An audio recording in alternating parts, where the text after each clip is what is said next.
कपड़े धोने वाली बहू।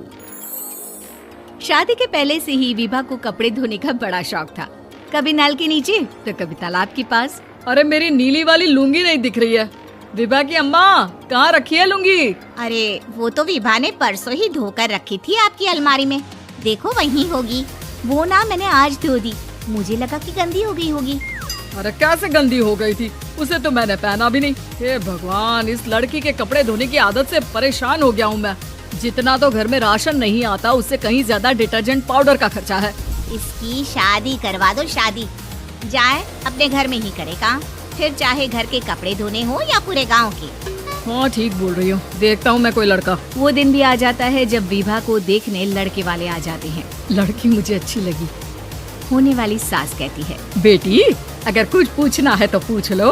वैसे तो हमारी लड़की बहुत ही शर्मीली है, जो बोल दो वो मान लेती है, इसे क्या पूछना होगा। अरे कैसी बात कर रही हो माँ, मुझे इन लोगों के घर रहना है, सवाल तो कई है। हाँ हाँ बेटा, पूछ लो ना, क्या पूछना है। आप लोगों के घर कपड़े कौन धोता है? सास का मुंह बन जाता है। देखो, अगर तुम ये कहना चाहती हो कि तुम्हें कपड़े धोने नहीं आते तो सुन लो, कपड़े मैं ही धोती हूँ, लेकिन तुम्हारे आ जाने के बाद मैं रुमाल तक नहीं धोऊंगी। अरे चुप रहना भाग्यवान, बहू बेचारी घर आई नहीं, उसे डराना शुरू कर दिया। वो क्या है ना बिटिया, अभी तक तो ये कल्लू की माँ ही धोती थी, लेकिन अब तुम्हारे पापा तो दहेज में वॉशिंग मशीन देंगे ही। तभी विभा की माँ बोल पड़ती है, सवाल भी पूछा तो क्या। वैसे भाई साहब, मशीन की तो फिर भी कपड़े धोने की कैपेसिटी होती है। मतलब जो बिटिया दे रहे हैं ना विभा, इसे कपड़े धोने का बहुत शौक है। ये आप लोगों के क्या, आस पड़ोस गांव मोहल्ले सबके कपड़े धो दे और उफ तक ना करे। बाहर देखा नहीं आपने कितने कपड़े सूख रहे हैं? सब हमारी बिटिया ने ही तो धोए हैं। बस भी करो ना माँ, शर्म आ रही इतनी तारीफ सुनकर। और तो और एक दाग निकाल कर दिखाओ तो मान जाओ। हाँ अच्छा, माफ करना बेटा, मैंने गलत समझा। हमें तो रिश्ता बहुत पसंद है। और ऐसे जुड़ जाता है रिश्ता कपड़े धोने का शौक रखने वाली विभा का। उसकी शादी हो जाती है कोयला फैक्ट्री में काम करने वाले कल्लू के साथ। शादी के बाद अचानक विभा चिल्लाती हुई सास के पास आती है। सासू माँ, अरे सासू माँ कहाँ है आप? ये तो धोखा है, धोखा दिया आप लोगों ने मुझे। इसे ससुर के चक्कर के बारे में पता चल गया। अरे तो उसमें तुझे क्यों धोखा मिला है? अरे नल में पानी नहीं आता, कपड़े कैसे कब धुलेंगे? अच्छा, तू पानी नहीं आ रहा उसकी बात कर रही है। तो आपने क्या सोचा? कुछ नहीं। अच्छा, तेरी माँ ने कहा था कि कपड़े धोने का शौक है तुझे, याद आया मुझे।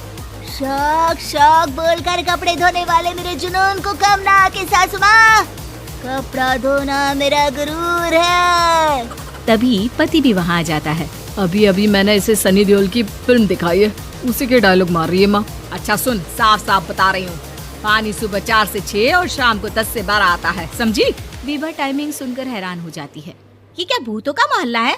सुबह 4 बजे उठकर कौन कपड़े धोता है? 4 बजे टंकी में पानी जाता है, फिर सारा दिन धोना ना, किसने मना किया? अरे कैसी बात कर रही है? 200 लीटर की टंकी में कितने कपड़े धो लूंगी मैं? सुबह ही उठ जाऊंगी मैं। अब क्या था, विभा सुबह 4 से लेकर रात के 12 बजे तक कपड़े ही धोती रहती।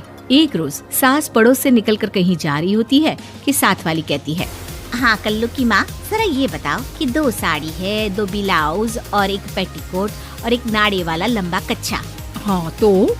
अरे तो क्या, कितना लोगी धुलाई ये बताओ। धोबन दिख रहे हैं हम क्या? हमारे पति सरकारी नौकरी से अभी रिटायर हुए हैं और बेटा सुपरवाइजर है कोयला फैक्ट्री में। धोबन समझ रखा है हमें? हाय रे कल्लू की अम्मा, माफ कर दो, वो तो मोहल्ले में यही सब बता रहे थे कि तुमने बहू को कपड़ा धुलवाने के काम में लगा दिया है। सास को पड़ोसन की बात सुनकर गुस्सा आ जाता है। वो घर पहुंचती है जहां घर के बाहर ही इतने सारे कपड़े सूख रहे होते हैं जितने कि किसी धोबन के घर पर। अरे ओ कल्लू की दुल्हन, बाहर निकल। माँ जी यहीं आ जाओ, बाथरूम में चादर धो रहे हैं हम। अरे अभी हम धोते हैं, तुमको बाहर निकलो। ये आस पड़ोस वाले बोल रहे हैं कि हम बहू से कपड़े धुलवा कर उसे कपड़ा धोने वाली बना दिए हैं। अरे छोड़ो ना माँ जी, किन लोगों की बातों में आती हो? आस पास के लोगों का तो काम ही होता है कि वो किसी तरह सास बहू को लड़ा दे। बहू सारे घर के कपड़े धोती है, ये क्या कम है? बोलिए। सास को भी लग जाता है कि वो बहू का ये सनकीपन नहीं छुड़वा सकती, इससे अच्छा है कि खुद ही चुप हो जाए। एक रोज सास और बहू मंदिर जाते हैं, जहाँ सास की साड़ी वहाँ खड़ी भीख मांगने वाली से मिलती है। माँ जी क्या बात है, आपकी साड़ी उस भिखारन से कितनी मिल रही है ना? हाँ हाँ देखो तो दोनों की साड़ी मिल रही है। क्या बात है कल्लू की अम्मा, तुम खुद को तो अफसर की बीवी बताती हो और ऐसी सिंपल सी प्लेन साड़ी पहनकर घूमती हो। सिंपल और प्लेन नहीं है ये साड़ी। तो क्या सोने के धागे से फूल बने हैं?